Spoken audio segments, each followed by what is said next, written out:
AC Milan mungkin kehilangan Rafael Leao. Pioli santai aja tuh. Stefano Pioli angkat bicara soal spekulasi masa depan Rafael Leao di AC Milan. Baru-baru ini muncul gosip kepergian Leao dari Milan. Situasinya cukup terbuka. Kontrak Leao di Milan masih tersisa 2 tahun lagi.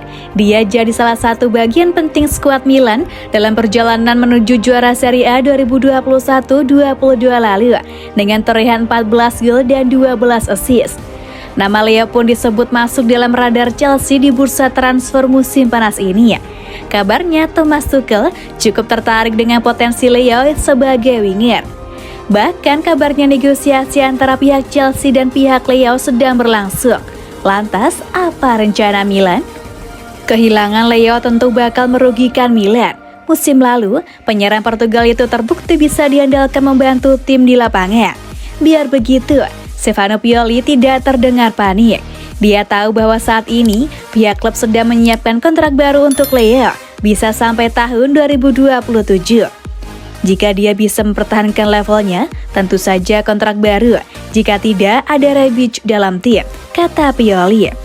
Saya tidak begitu khawatir soal urusan kontrak. Anda bisa melihat bahwa dia bahagia bersama kami. Leao masih 23 tahun, karirnya masih panjang dan potensinya masih bisa terus dikembangkan. Musim lalu, Pioli lebih sering mengandalkan Leao di sayap kiri, tapi potensi Leao lebih dari itu.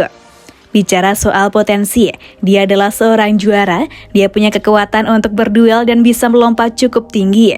Dia sudah mencetak banyak gol, musim lalu pun torehannya lebih banyak lagi.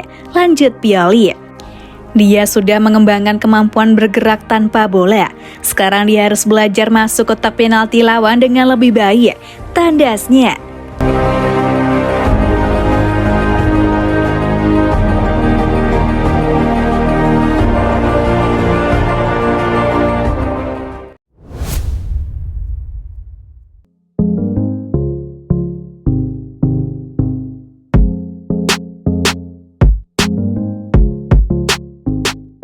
Meski sudah putus, cinta Adriano Galliani dengan AC Milan tetap abadi.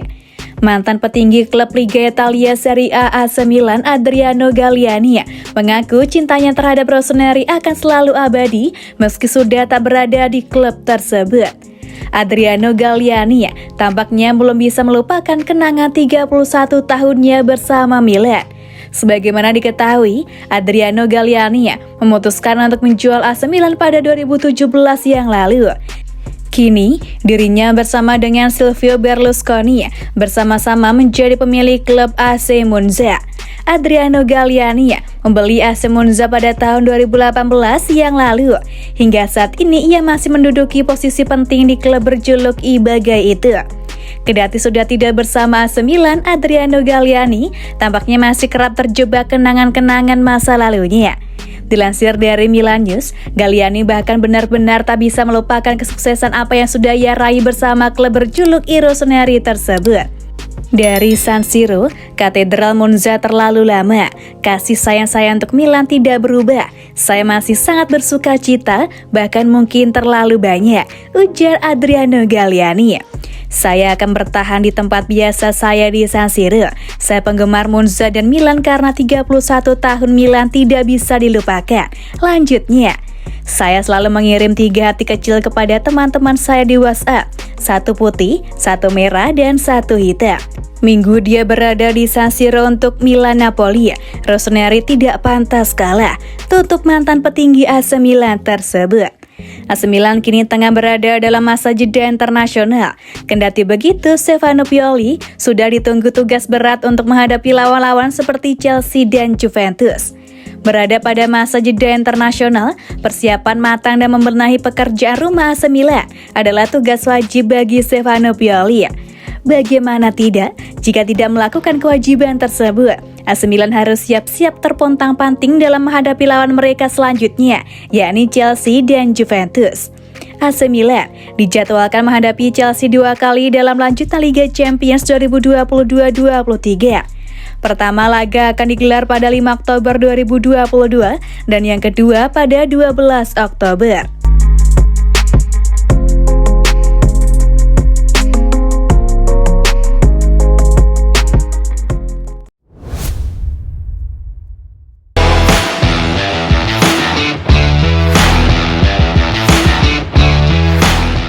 Giliran Simon Kjær yang jadi korban laga UEFA Nations League. AC Milan kembali dibuat cemas dengan kondisi pemain mereka di gelaran UEFA Nations League bulan ini. Setelah kiper Mike Maignan mengalami cedera betis, kini giliran bek senior Simon Kjær yang mengalami masalah di bagian ankle-nya. Sebelum dua nama tersebut mengalami cedera, ada juga Sandro Tonali dan Theo Hernandez yang bermasalah dengan kebugarannya jelang persiapan membela negaranya masing-masing di ajang UEFA Nations League.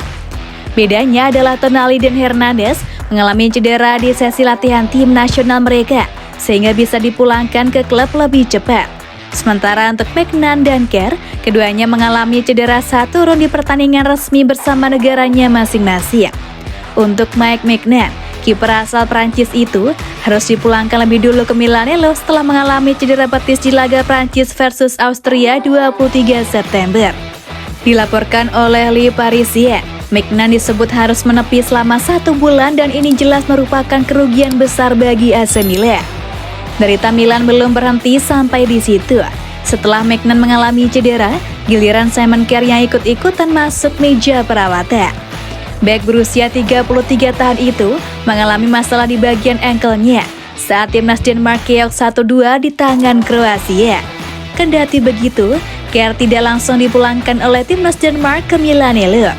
Sang bek diperiksa lebih dulu kondisinya, apakah cedera ankle yang dialaminya ini serius atau tidak. Jika cedera yang dialami Kjær memang cukup parah, maka tambarunya melah lini belakang AC Milan untuk beberapa waktu ke depan. Di bulan Oktober nanti, Milan akan ditunggu sejumlah laga penting di kompetisi Serie A dan Liga Champions.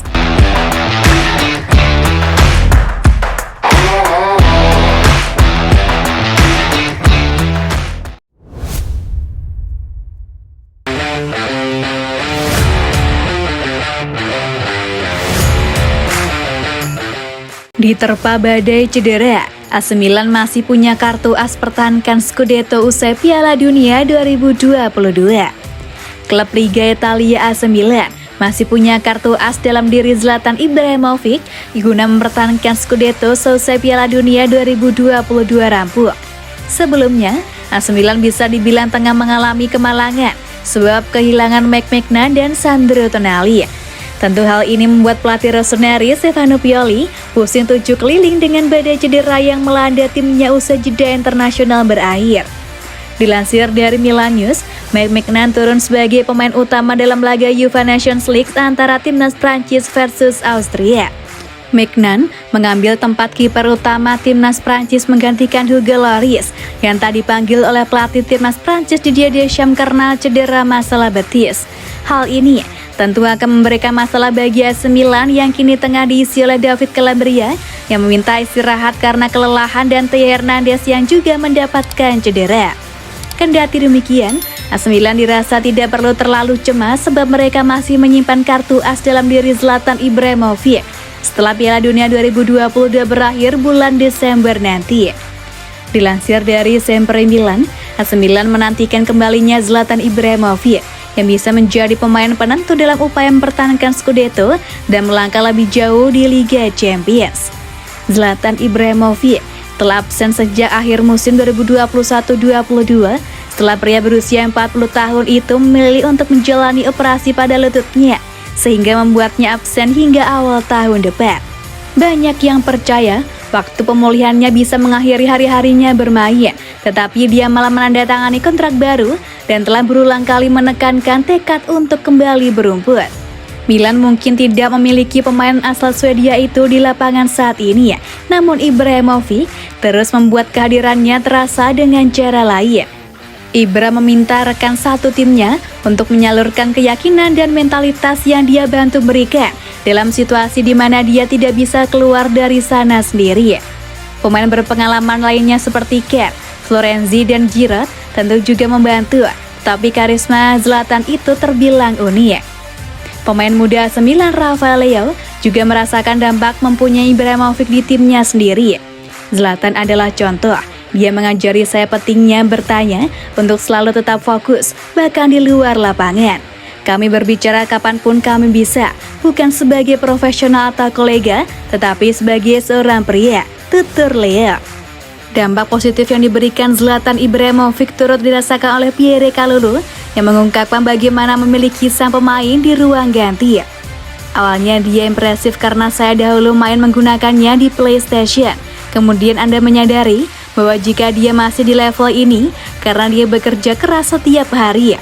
Dia menyampaikan kebutuhan ini yang membantu kami bahkan ketika dia tidak berada di lapangan.